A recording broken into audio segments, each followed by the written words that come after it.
두드리시던 그 마음을 열어 하나님께로 나올 수 있도록 이끌어 주시기를 바랍니다.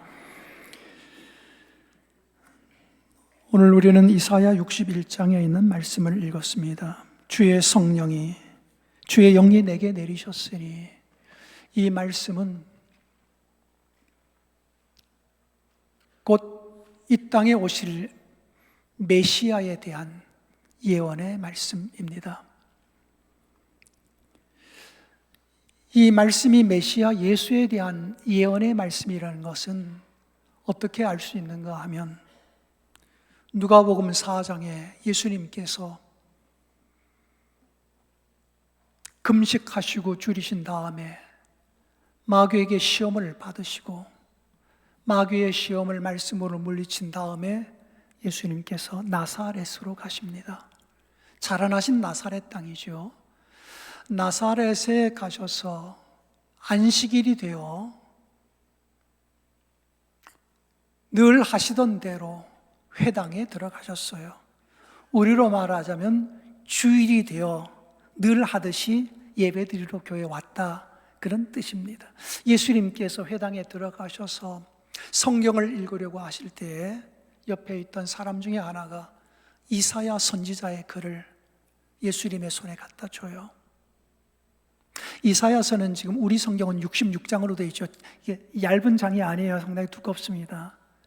그래서 예수님께서 지금처럼 이런 성경은 아니에요. 아마 두루마리 성경이었을 겁니다. 예수님께서 선지자 이사야의 글이 적혀 있는 그 성경을 이렇게 받으신 다음에 예수님께서 그 중에 한 군데를 이렇게 펴셔요. 펴서서 읽으시거든요. 읽고 난 다음에 책을 덮어서 또 책을 준 사람, 그 옆 사람에게 다시 이걸 주시면서 예수님께서 하신 말씀이, 이사야서에 있는 이 말씀이 너희에게 오늘 응하였느니라. 다시 말하면 이 말씀은 오늘 너희들이 보는 앞에서 성취되었다 하는 뜻이에요. 그때 예수님께서 펴서 읽으신 성경 본문이 이사야 61장 1절과 2절이에요. 그러니까 이 말씀을 예수님이 읽으신 다음에 이것이 이미 이루어졌다 하는 것은, 이건 예수님 자신에게 예언된 하나님의 말씀이었다는 걸 이야기하시는 거죠. 그러니까 우리가 오늘 이사야 61장을 읽었는데, 이건 메시아 예수께서 오셔서 하실 일, 어떤 사역, 무엇을 하시느냐 하는 것을 알려주신 내용이라고 그렇게 해석을 하면 되겠습니다. 근데 오늘 이 성경을 가만히 보면서 우리 인생에 대하여, 우리 사람이 누군가 하는 것을 한번 생각을 좀 해볼 필요가 있지 않겠느냐. 우리 인간 존재에 대하여 크게 두 가지의 시각이 있는데, 이 두 개의 시각은 너무나 큰 차이가 나요. 한쪽은 인간은 어디서 왔느냐, 인간은 어디서부터 출발한 거냐 했을 때, 가까이는 원숭이가 진화해서 인간이 되었다. 그 원숭이로부터 왔다는 거예요. 그 원숭이는 어디로부터 와요? 또 어디로부터 왔을 거 아니에요, 그죠? 그리고 올라가 보면 나중에 얘기할 때 요만한 세포가 이렇게 분화하면서 자꾸 이렇게 해가지고 온천지 만물이 만들어졌다, 이런 얘기를 해요. 그러니까 이 세상에 존재하는 것들은 어떤 것도 목적이 없다는 거예요. 그냥 우연히 시간이 이렇게 흐르다 보니까 그렇게 되고, 그렇게 되어서 그렇게 되는 거고, 원숭이도 사람이 되는 거고. 그러면 사람은 나중에 더 가면 뭐가 될 것 같아요? 어디로 갈 거 아니에요, 그렇죠? 여러분, 그러니까 인간의 출처를 원숭이로, 아니 그 전으로 거슬러 올라가면 어디 단세포에서부터 모든 것이 출발해서 이렇게 세상에 많은 생명들이 번성했다고 보는 시각입니다. 또 하나의 시각은 성경이 가르쳐주는 시각인데, 전능하신 하나님, 그분이 먼저 계시면서 모든 것을 만드셨는데 그 중에 사람을 만드셨다는 거. 그래서 그 어마어마하게 크고 위대하신 하나님으로부터 우리가 왔다, 이렇게 보는 시각. 말할 수도 없이 작은 어떤 단세포, 어디 눈에 뵈지도 않는 거기서부터 우리는 우연히 온 존재다, 이렇게 보는 시각, 너무나 차이가 나는 두 시각이 있습니다. 근데 예수님께서는 뭐라고 말씀하셨는가 하니까 오늘 성경에 이렇게 말씀하시잖아요. 1절에 나타나지만 나를 보내사라고 1절 뒷부분에 나타나 있습니다. 나를 보내사. 여러분, 이 말씀 가운데서 이미 하나 예수님께서는 뭐를 전제하느냐 하면 나를 세상에 보내신 분이 계시다는 걸 전제하고 있어요. 근데 보내셨는데 그냥 보내신 게 아니라 나를 보내서 이러한 일을 하게 하셨다 하는 거지요. 여기서 나오는 게 뭐냐면 나를 보내신 분, 그래서 나는 사명자로 세상에 왔다는 거예요. 이거 성경의 시각이에요. 한번 따라합시다. 나는 사명자입니다. 여러분, 여기서 뭐가 생기는 거 하니까 목적이 있는 삶이 생기는 거예요. 하나님이 우리를 보냈을 때는 목적이 있다는 거예요. 그래서 그리스도인은 목적이 있는 삶을 살기 시작하는 거예요. 이게 왜 이렇게 중요한가 하면, 여러분, 하나님을 제거하고 이 세상은 그냥 어디서 아무것도 아닌 데서부터 출발해서 세월이 이렇게 만든 거야. 그러니까 하나님을 제거하고 나면 뭐냐면 어떤 것도 목적이 없어요. 누가 목적을 가졌겠어요? 그죠? 누가 목적을 가지고 세상에 존재하게 해요? 목적이 없지요. 그러니까 지상에 존재하는 어떤 것도 목적성 있게 존재하는 건 없어요. 무목적성이 되는 거예요. 우연이 결과예요. 그래서 무목적성이 되게 되면 그 다음에 인간에게 생기는 허무감입니다. 내가 세상에 왔는데 아무 목적이 없어? 이 세상에 태어난 이유도 없는 거야? 내가 뭘 해야 될지 목적도 없는 거야? 나는 그런 존재인 거야? 이렇게 되니까 삶의 허무감이 오게 되고, 그래서 무목적성에서 오는 것이 뭐냐 하면 인생의 무질서함이 오는 거예요. 그러니까 목적이 없으니까 마음대로 사는 거지요.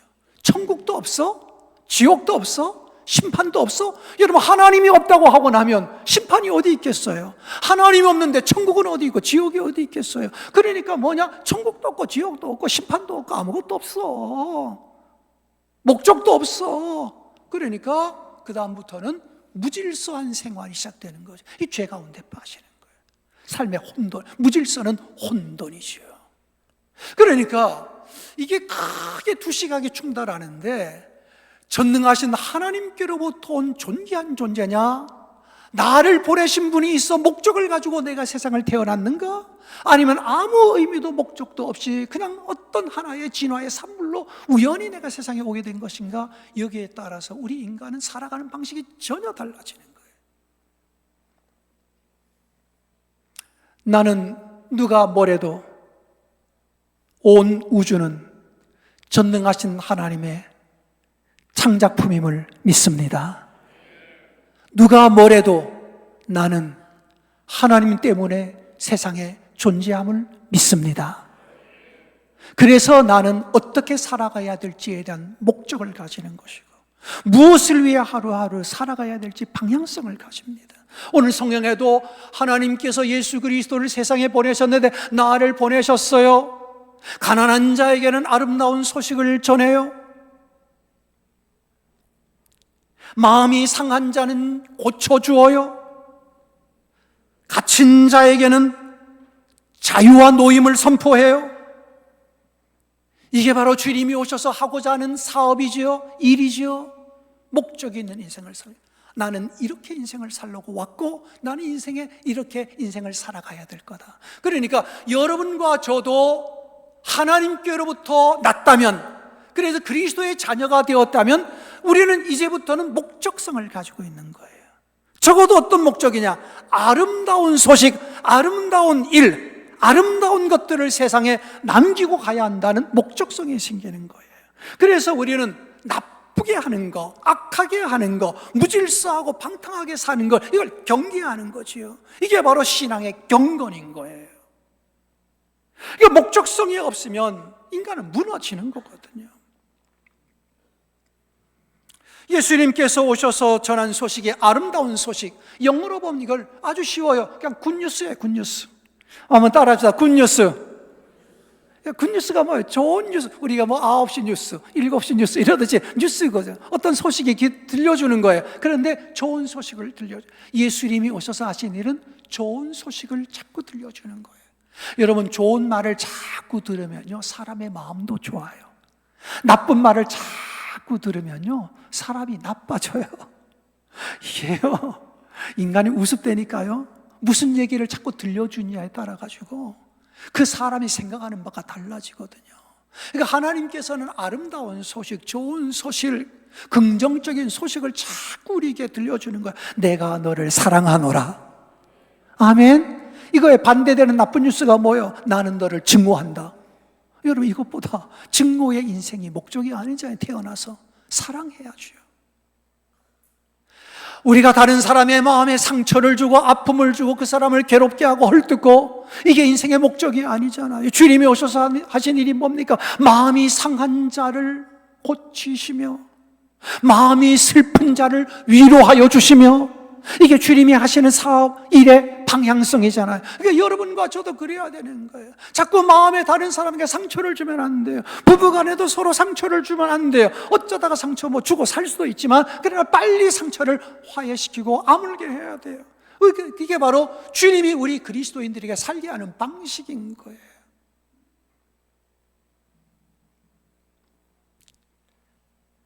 마음이 상한 자를 고치시겠다는 거 아니에요.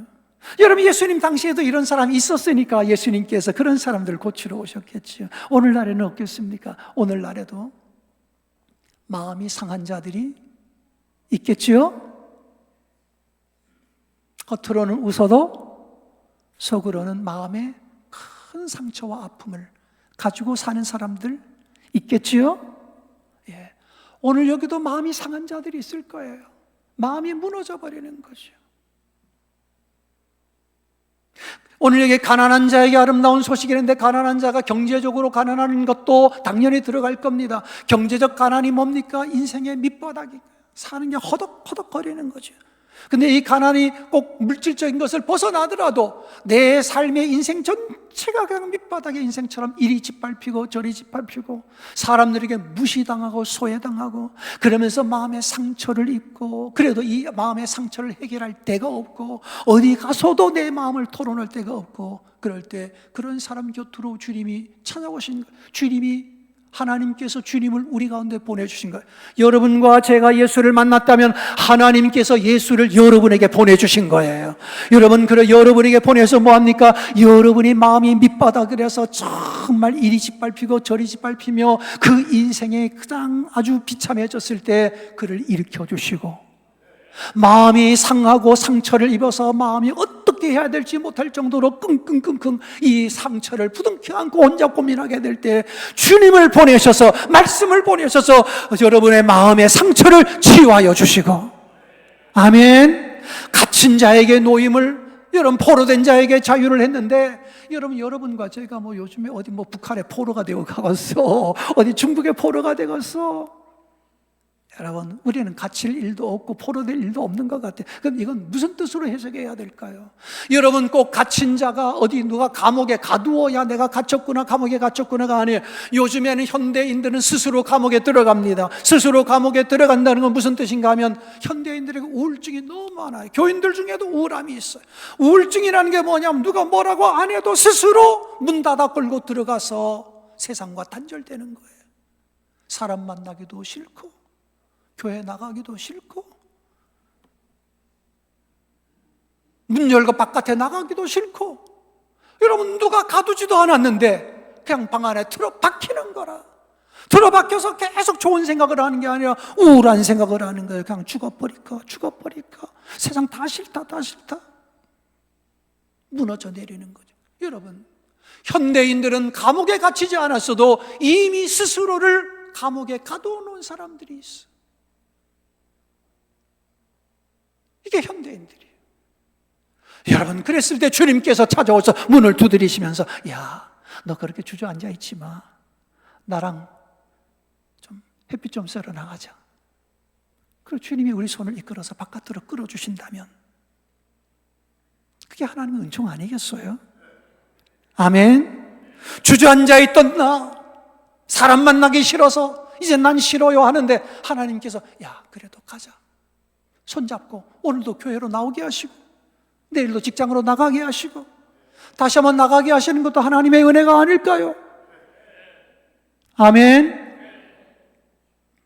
며칠 전에 제가 세계적으로 유명한 시인 롱펠로우의 나는 종소리를 들었네 라는 영화를 보았습니다. 나는 종소리를 들었네. 나는 이 시인의 시는 알고 있지만 이 사람의 인생 스토리는 잘 몰랐어요. 이 가정은 하나님을 잘 섬기는 믿음의 가정이었습니다. 주일이 되면 이 롱펠로우 시인이 아내와 함께 아이가 5이에요. 아들 2, 딸 3입니다. 자녀들과 함께 다 준비해서 예배당에 나가고 성탄절이 되면 성탄 다 장식을 하면서 집안에 그 성탄의 그 분위기가 흐르고 온 가정이 다 하나님을 잘 믿는 가정이에요. 그리고 그 가정의 모습은 굉장히 행복해요. 근데 어느 날 그 부인에게 무슨 일이 생기는 거 아니까 옛날에 영화 같은 데 보면 이게 1800년대 얘기거든요. 영화 같은 데 보면 여자들 치마가 위에는 이렇게 딱 붙지만 아래쪽으로 쫙 퍼지고 뭐 쇠 같은 거나 둥그렁 넣어서 이렇게 벌려놓은 치마들 영화 같은 데 보셨지요? 보셨어요? 아시죠? 예, 그런 치마를 입고 있어요. 그 속에도 여러 거 입었겠지요. 그런데 이 아내가 그런 옷을 입고 있는데 촛불을 갖다 놓고 자기도 모르게 뒤로 돌아섰는데 촛불이 옷에 붙어버린 거예요. 처음에는 몰랐겠죠, 당연히. 근데 점점 불이 타오르면서 알게 돼요.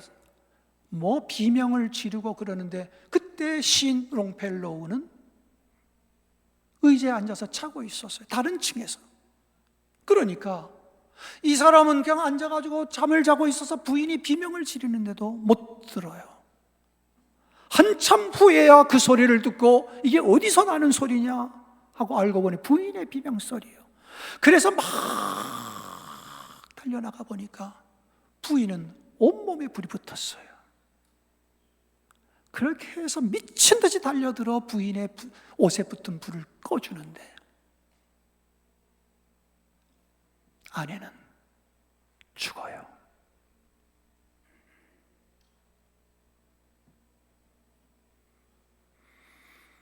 아내가 죽던 날 시인 롱펠로우의 마음은 쫙 내려졌어요. 영화에 보면 성경책을 롱펠로우가 접어버려요. 저거는 책상 속에 집어넣어요. 하나의 상징이죠, 영화에서. 하나님, 이제 난 당신을 찾지 않습니다. 이런 의미죠. 큰아들이 반항을 하기 시작합니다. 15살 된 큰아들이. 엄마가 죽던 날 신앙이 흔들리기 시작합니다. 그 대사에 이렇게 나옵니다. 엄마가 죽던 날 내 인생에는 하나님도 죽었습니다. 이제 하나님, 내 인생에 하나님은 없습니다. 하나님이 계시다면 우리 엄마가 왜 이렇게 떠나야 합니까? 엄마가 죽던 날 내 인생에 하나님도 죽었습니다. 그리고 반항을 시작하죠. 롱펠로우도 절필을 합니다. 다시는 내가 시를 안 쓰리라. 시인이 시를 안 쓰지요. 아이들은 5인데 건서가 안 되지요. 사람 만나러 나가지도 않지요. 집안에 앉아서 수염은 더부룩하게 커가는데 바깥으로 나가지도 않지요. 그냥 집안에 틀어박혀가지고 점점 우울해지며 무너지기 시작하는 거죠. 그런데 어느 날 이 아들이 아버지한테 승낙도 안 받고 군대 나가겠다는 거라. 그때가 미국의 남북 전쟁 시대인데 나이가 안 됐으니까 자원해서 가야 되는데 자원하는 원서에 아버지 부모의 동의를 받아야 되는데 부모 동의도 안 받고 자기가 가짜 사인해가지고 가겠다고. 아버지가 말렸습니다. 가지 말라고. 엄마가 살아있을 때 너 전쟁터에 보내지 말고 전쟁터에 죽게 만들지 말라고 부탁했는데 너 전쟁터에 나가게 되면 내가 엄마와의 약속을 못 지키게 된다. 제발 너는 나가지 말아라. 엄마의 당부였다. 그런데도 이 아들은 군대 가버립니다. 군대 갔다가 결국은 반대편 사람의 총에 맞아요. 사경을 헤매기 시작합니다. 부상을 입었을 때 같은 편 군인들이 이 아들을 들어서 옮겨놓는데 어디로 옮겨놓? 예배당 안에 옮겨놔요. 난 이것도 하나의 상징이라고 봐요. 사람들이 옮겨놨지만 어디로 옮겨놨다고요? 하나님이 계신 곳으로 옮겨놓은 거예요. 이 아들이 뭐라고 그랬대? 엄마가 죽는 날 하나님도 죽었다 그랬는데 그가 예배당에 누워져 있는 거예요. 사람들이 거기서 피를 흘리면서 정신이 가물가물해지는데 가만히 보니까 하늘에는 예배당도 폭격을 맞았는지 지붕이 뚫려 있어. 빛은 예배당 안으로 그냥 들어오는데 밑에 보니까 늘 주일이면 울렸을 그 종도 떨어져서 예배당 안에 떨어져 있는 거라. 그런데 빛이 이렇게 비추면서 종이 빛나는데 이 아들은 정신이 가물가물해가는 가운데서 종소리를 듣는 거예요. 여러분 그 종이 왜 울리겠어요? 그저 땅에 떨어져 있는 종. 그런데 이거는 마음으로 듣는 종소리겠지요. 여러분 종소리가, 교회 종소리는 뭐 하라는 종소리예요? 여기 혹시 교회 종을 쳐본 분 계시나요? 저도 교회 종 오래 쳤댔거든요. 학생 때 담임 목사님이 너다로 교회에서 집이 가깝다고 너 교회 와서 종 쳐라 그랬어요. 기철인데 종 쳐라. 종 쳐라. 그래 종을 쳤잖아요. 여러분 옛날에 아시죠? 초종이 있고 재종이 있었어. 기억나시나요? 30분 전에 초종을 쳐야 돼. 시간 맞춰 쳐야 돼. 그 5분 전에 내게 5분 전에 재종을 쳐. 그러면 그 뜻이 2번 종소리가 오면 예배 시간 다 됐다는 뜻이. 저도 종 많이 쳤습니다. 종소리는 왜 치냐? 종이 땡그렁 일하던 사람도 집에 있던 사람도 뭐 하라는 소리예요? 하나님이 오너라 부르는 소리지요. 그러니까 이 아들이 총에 맞아 죽어가는 가운데 그렇게 가물가물한데 땅바닥에 예배당 안에 떨어져 있는 종에서 종소리를 듣는 거라. 마음의 종소리였을 거예요. 하나님이 부르시는 소리지요. 그죠? 내게로 오너라. 그런데 이 아들의 부상 소식을 아버지가 받게 되고 아버지는 미친 듯이 아들을 찾아갑니다. 가보니까 예배당 안에 누워져 있는 다 죽어가는 아들을 끌어안고 집으로 오지요. 집에 와서 극진히 간호했는데 아들이 깨어나고 회복되기 시작하는 거예요. 할렐루야. 근데 그 아들이 깨어나서 첫 마디가 뭐냐면 아버지는 왜 시를 쓰시지 않나요? 아버지는 시인이잖아요. 네 엄마가 죽는 날 나는 시를 쓰지 않기로 했다. 아니요, 시를 쓰세요. 나는 종소리를 들었습니다. 그래서 이 롱펠로우가 아들의 이야기를 듣고는 자기 서재로 막 올라갑니다. 올라가서 시를 쓰기 시작합니다. 오랫동안 끊었던 시를 다시 쓰지요. 그때 롱펠로우가 쓴 시의 제목이 나는 종소리를 들었네요. 언제 인터넷 한번 찾아보세요. 나는 종소리를 들었네 라는 시가 있습니다. 나는 종소리를 들었네. 크리스마스에 아들은 하나님이 없다 하고 떠났고 자기도 하나님에 대하여 실망하고 책을 덮어가지고 그냥 책상 서랍 속에 집어넣고 다시는 안 꺼냈는데 아들이 시를 쓰세요. 나는 종소리를 들었습니다. 그러는데 영화에 보면 롱펠로우가 다시 와서 성경책을 꺼냅니다. 이건 뭐예요? 하나님께로 돌아오는 걸 상징하는 거죠. 그리고 하나님이 없다고 하지만 나는 믿네. 하나님은 살아 계시다네. 아멘. 하나님은 살아 계시다네. 이러면서 롱펠로우는 무너지던 인생, 무너지던 신앙이 다시 일어나면서 부활의 주님을 만나는, 무슨 소리를 들으면서? 종소리를 들으면서. 여러분, 오늘날의 교회는 종을 치지는 않습니다만 그러나 주님이 부르는 소리가 있습니다. 내게로 오라고. 마음이 상한 자들아 내게로 오너라. 수고하고 무거운 짐진 자들아 내게 오너라. 목마른 자들아 내게로 오너라. 돈 없는 자들도 내게로 오너라. 갇힌 자들아 오거라. 슬픈 자들아 오거라. 내가 너희를 위로하여 주리라. 아멘. 하나님이 부르셨습니다. 여러분과 저를 부르셨습니다. 우리 중에는 누군가는 가난합니다.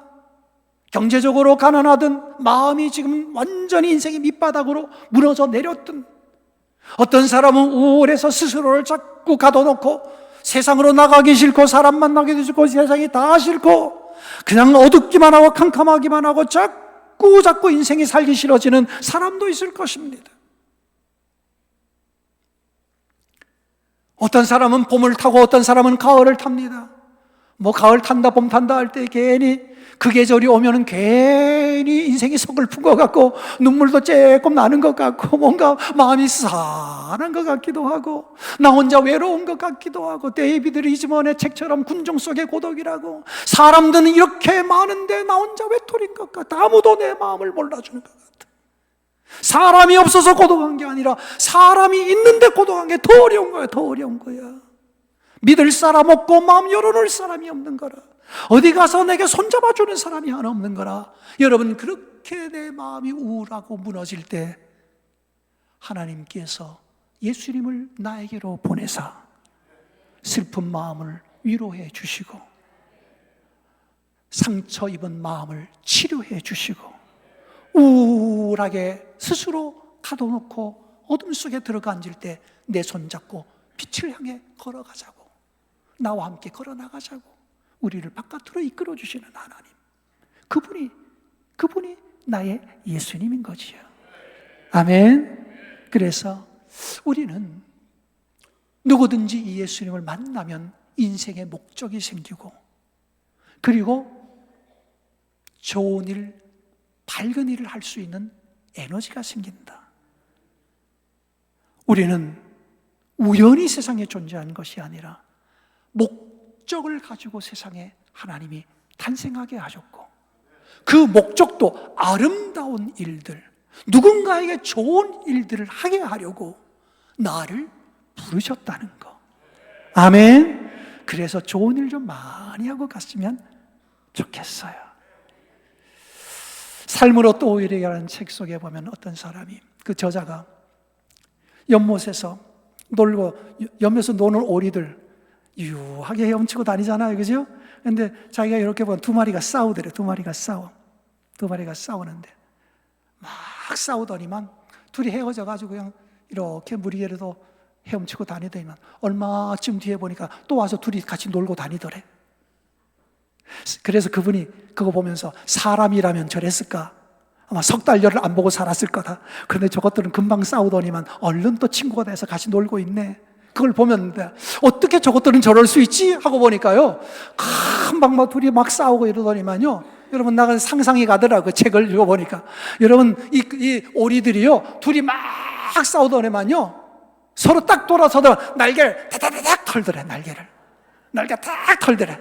날개를 막 털고 한 바퀴 돌더니만 둘이 와서 놀더래. 아, 법이 이렇구나. 여기 원리가 있구나. 날개를 털어라. 그래서 책에 적었더라. 날개를 털어라. 여러분 마음이 우울하거든, 누구에 대해 미움이 있거든, 속에 무거운 마음들이 자꾸 뭐가 이렇게 떡지떡지 않거든, 뭐를 털어라? 날개 좀 털어라. 해가지고 먼지 좀 털어내고 마음에 있던 아주 어두운 것들 좀 휙 털어내고. 한번 따라하시죠. 날개를 털어라. 여러분, 제가 날개를 이렇게 해보니까요, 저도 이 날개 털어라 해보니까 괜히 이러기만 해도 내가 날아갈 것 같아. 미운 감정도 털어내고, 나쁜 감정도 털어내고, 어두운 감정도 털어내고, 속상한 것도 털어내고, 슬픈 것도 털어내고, 나 모르겠다. 털어내는 거지. 그리고 또 다시 만나면 언제 그랬냐 하고 같이 노는 거지 뭐. 그러니까 교인들끼리도 그랬으면 좋겠어요. 얼마 전에 미량아리랑 노래를 들었어요. 그건 제가 틀어서 들은 게 아니라 미량아리랑 노래가 흘러나와서 그냥 들은 거지요. 여러분, 우리나라의 아리랑 노래가 워낙 세계적으로 유명하잖아요. 뭐 정선 아리랑도 있고 미량 아리랑도 있고 하는데, 여러분 미량 아리랑 어떻게 부르는지 알아요? 미량 아리랑은 날 좀 보소, 날 좀 보소, 날 좀 보소. 이렇게 나가는 게 밀양아리랑이에요. 날 좀 보소, 날 좀 보소, 날 좀 보소. 다 아시죠? 근데 제가 그 노래를 많이 들었잖아요. 우리 한국 사람은 그 가락 다 알고 있지요. 그런데 어느 순간에 갑자기 그 문장 하나가 딱 떠오르는 거예요.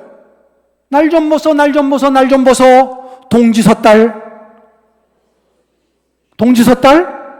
꽃 본 듯이 날 좀 보소. 동지섣달 꽃 본 듯이 이건 뭐지 이거? 어떻게 보라는 소리지? 제가 봤을 때 이것도 두 가지가 있어. 두 가지가. 내가 보니까 늘 삐딱하게 보는 사람 삐딱하게 봐. 동지섣달에 꽃 피우면 뭐라 그럴까요? 저건 미쳤나 이 계절에 피게. 저건 정신도 나갔나. 아니 이 계절에 왜 꽃 피어? 쟤는 이상한 꽃이네. 이러고 동지섣달 꽃 폈다고 그것도 나무라는 거라. 그죠? 예, 철도 모르고 철도 몰라. 그런데 그렇게 보라는 뜻이 아니겠죠? 동지섣달 꽃 한 송이 볼 수 없잖아요. 요즘에야 뭐 온실에서 꽃 다 키워내는 시대지만 옛날에야 꽃 겨울에 어디서 봐요? 그런데 겨울에 꽃을 딱 봤다? 어떡할까요? 어떡할 것 같아요? 한번 액션 좀 취해보셔. 동지섣달에 어디 가도 꽃이었는데 꽃 한 송이가 딱 핀 걸 봤어. 만났어. 어떡할 거요? 우와, 꽃이네. 꽃이네. 우와, 꽃이다. 엄동설안에 꽃이네. 그러니까 날 좀 보소, 날 좀 보소, 날 좀 보소 하는 게 어떻게 보라는 거예요? 저 미쳤나. 이렇게 보라는 게 아니고 뭐라는 거예요? 우와, 반갑다고, 너무 반갑다고. 이렇게 보라는 거구나. 제가 그래서 그 가사가 그렇게 와닿더라고요. 나는 찬송가가 아닌데 그렇게 은혜가 되는 건 처음이었어요. 그런데 그렇구나. 우리 인생도 그렇구나. 부부간에도 닭 보듯이, 교인들 간에도 소 닭 보듯이. 소 닭 보듯이 본다는 말이 뭐요? 무관심하게 왔으면 왔지 뭐 네가 가면 가나보다. 그죠? 관심이 소 닭 보듯 한다는 거예요. 그런데 우리 교인들은 안 그랬으면 좋겠어. 새 가족이 와도, 헌 가족이 와도 아이가 와도, 어른이 와도 동지섣달 꽃 본 듯이 날 좀 봐야지. 얼마나 좋은가, 그지요? 그래. 교인들은 서로 동지섣달 꽃 본 듯이 해야 되겠다. 부부간에도 맨날 보는 얼굴이지만 동지섣달 꽃 본 듯이. 언제 봐도 당신 예뻐, 당신 멋져. 그래. 교인끼리도 동지섣달 꽃 본 듯이. 그래서 이번에 한번 우리 마음을 행복하게 하기 위해서 액션을 한번 해봐야 될 것 같아. 옆 사람을 보는데 어떻게 보라고요? 닭 보듯. 자, 첫 번째 1번. 옆 사람 보는데 소 닭 보듯 한번 힐끔 봐보셔. 아무 감정 없이 보는 거예요. 자, 그건 우리의 영역이 아니에요. 우리는 동지섣달 꽃 보는. 자, 옆 사람 보는데 시작하면 동지섣달 정말 꽃 한 송이 없는데 꽃 한 송이 딱 발견했을 때 어떨지 한번 감정 표현을 옆 사람과 함께 시작.